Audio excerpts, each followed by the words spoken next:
இங்கே பிரச்சாரம் செய்கிறார் என்றால் தேர்தல் பிரச்சாரத்தை யாரும் இல்லாத மைதானத்திலா செய்வீர்கள்? மக்களுக்கு தானே பிரச்சாரம். ஜெயிக்கவே போறது இல்லைன்னா நீ போய் கடல்ல பிரச்சாரம் பண்ணலாம், மலையில பிரச்சாரம் பண்ணலாம். அண்ணன் ஆய்வு பண்ணிருக்கா சார் கடல்ல பாத்தீங்களா, ட்ரையல் பார்க்கறாரு.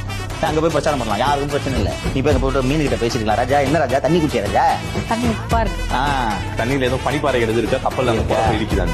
நான் அரசாங்கத்திட்ட சொல்லி ஃபில்டர் வாட்டர் ஊட்ட சொல்றேன், ஆர்வோ ஃபில்டர் போட சொல்றேன் கடல்ல. இதுல பேசுவாரு, ஜாலியா இருக்கும் கேக்குறது. நீ நல்ல தண்ணி குடிக்கிற, அந்த மீனுக்கு நல்ல தண்ணி இருக்கான்னு கேட்பாரு, கேட்கறதுக்கு நல்லா இருக்கும். ஆமா தானே. சோ இப்படி பேசிக்கிட்டு இருந்தாருன்னா பிரச்சனை இல்லை. ஆனா ஜெயிக்கணும்னு நினைக்கிறவங்க, மக்களின் வாக்குகளை பெற வேண்டும் என்று நினைக்கிறவர்கள் மக்களிடையே தான் பிரச்சாரம் செய்ய விரும்புவார்கள். ஏன்னா எப்படியா இருந்தாலும் திரு மு க ஸ்டாலின் அவர்கள் பிரச்சாரம் பண்ண போறது இல்ல. துணை முதலமைச்சர் துபாயில இருக்கிறார். அவர் பொறுமையா ஜனவரியில பண்ணுவாரு, ஜனவரி வரைக்கும் வகுத்துக்கிட்டே இருப்பாங்க அந்த விதிமுறைகள்லாம். அப்ப நாங்க எப்ப பிரச்சாரத்தை ஆரம்பிக்கிறோமோ அன்னைக்குதான் எல்லாரும் பிரச்சாரம் பண்ணணும். நாங்க ஓய்வு எடுத்துட்டு இருக்க, நீங்க பாட்டுக்கு ஒரு பாட்டு பிரச்சாரம் பண்ணிட்டு தானே என்ன அர்த்தம்? நாங்க ஓய்வு எடுத்துட்டு இருக்கோம்ல, நீ பாட்டு பிரச்சாரத்துக்கு கேள்வியா கேட்டுக்கிறீங்க, பதில் எங்க இருக்கேன் எங்க இருக்கேன் இருந்தா தானே சொல்றதுக்கு.